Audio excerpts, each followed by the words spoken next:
Thank you, Doctora, for your insights. And I understand a colleague of yours, Dr. Kathy Chua, is joining us for a second segment. All right. So don't go away, guys, because in a few moments, more of dengue, what you need to know when Philippines Uncut returns.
Dengue Mozzie, we look for containers of water where we can lay our eggs. Close to your house, we love to suck your blood and bite your legs. We don't live in swamps or rivers, we live in your house day and night. We'll give you dengue fever when we give you a great big bite. We hate it when you spray. It's insect repellent we fear. Throw out that water, and we're out of here. Welcome back to Philippines Uncut. I'm Buddy Cunanan, and tonight's issue is dengue, what you need to know. And Dr. Eva Irene Maglonzo is still here, and joining us now is Dr. Kathy Chua. She is a diplomate of the Philippine Pediatric Society and a practicing pediatrician as well. Okay, welcome, Kathy, Dr. Kathy. Hello. And again, welcome, Dr. Irene. Nice to be back second here. segment. Now, in the first segment, we talked about the disease itself and what goes on in the body, what causes it.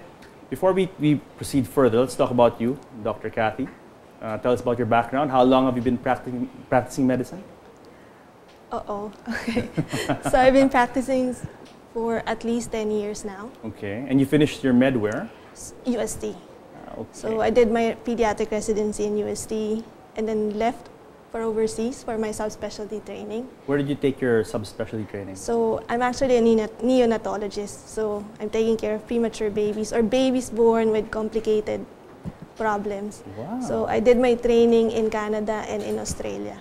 Neonatologist. Yes. I think you're the first neonatologist I've ever met. Okay. Okay. It's my pleasure. Now, why pediatrics? Why did you choose to be a pediatrician out of all the specialties and all the disciplines of medicine? Honestly, yeah. Aside from loving kids, I don't want to treat patients bigger than me. Is it a valid reason? It is a very valid reason, absolutely. Now, this is a very interesting topic, how dengue affects kids and mothers. But before that, we have a video to further educate our viewers on what dengue is, what causes it, and other basic information. So we can have a video now.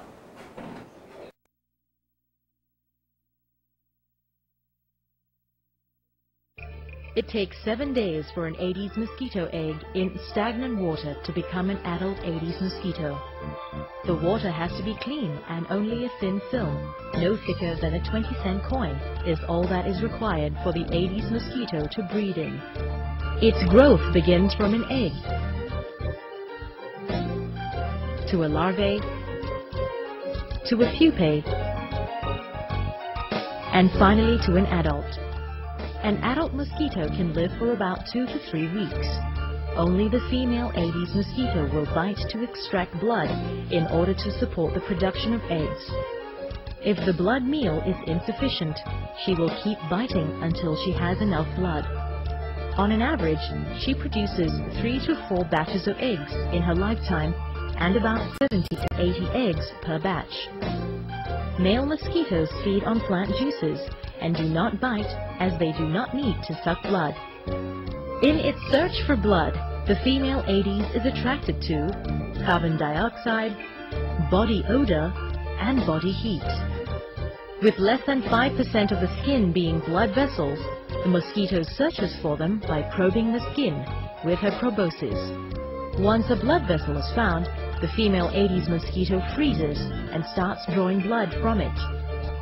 She will release salivary secretions to prevent the blood from clotting, allowing the mosquito to feed efficiently. It is this mosquito saliva that will cause the itchy red lumps in the victim. The amount of blood a female mosquito can take at one time can be up to 4 times its own weight. And to fit all the blood in her stomach, she will discharge the liquid content of the blood from her abdomen. Having taken a full blood meal, the Aedes mosquito will find a place to rest before looking for a suitable habitat to lay her eggs. When that is done, she will look for her next host again. When a person has a dengue virus in his bloodstream, the female Aedes will suck in the virus with the blood. It will take another 7 to 12 days for the virus in the Aedes mosquito to reach her salivary glands. Once the virus has reached the salivary gland, she will be able to transmit the virus to other human hosts. The risk of dengue transmission with the possibility of a dengue outbreak occurs when the infected mosquito begins to bite. Amazing video, very educational, very informative. What do you ladies have to say about the information we just watched? Can I just add? Please, so please. it's true. It's Aedes or Aedes aegypti, or as Dr. Mentioned, Aedes albopictus are the most common mosquito vectors that cause dengue or dengue here in the Philippines. Yeah. Aedes aegypti are usually seen in urban areas or suburban areas because they like to breed on yung mga containers. They don't like dirty or what do you call that? Yung mga canals or dirty water. So they prefer clean containers. And that's very unusual because usually, you know, the typical wriggler that we see needs a substantial amount of water, and it doesn't matter if it's clean or not. But this is what makes the Aedes mosquito different from, let's say, the Anopheles mosquito. And so it really is a scourge that man seems like was destined to live with. As you said, as you saw in the video, it only takes a little like bit a of teaspoon water, a teaspoon of water. And a wriggler can actually live there, an Aedes wriggler, and actually a mosquito can come from just a teaspoonful of water. My gosh. One more thing.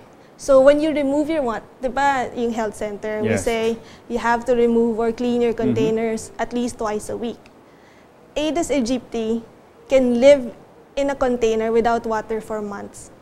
So ideally, how is that possible? Really? Ideally, when you clean your container, you have to remove the water and brush the walls because that's where they breed it. That's where they lay their eggs.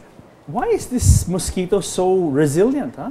Amazing. They're born to be like that. Because usually yung kitikiti, di ba yung regulars, meron kang tabo or bottle of Coca or soft drinks and it fills up during rainy season, and then maybe after a week or two you see the regulars inside, you just pour it out and that's the end. And that's it. Now, what you're saying is the regular can actually live even without water. That's why CDC or WHO are saying one way of having the Aedes albopictus being a cause of an epidemic is because of the used tires that being what do you call that? On roofs. Exported everywhere. And usually the used tires, wala naman water yun, di ba? Pero they can still carry those larvae and eggs of the Aedes aegypti or Aedes albopictus. So they can stay there and live there and survive without water for months. And so they're there, they're dormant, they're just lying there, and then when the rain, when like just add water to get dengue. Kumbaga. Wow. Now this is really, I mean, no wonder when you say urban population and dengue, it's almost like, you know, like hand in glove, really. Unlike, let's say, malaria, where you need a wetland or a swamp or a forest environment for malaria to happen. In this case,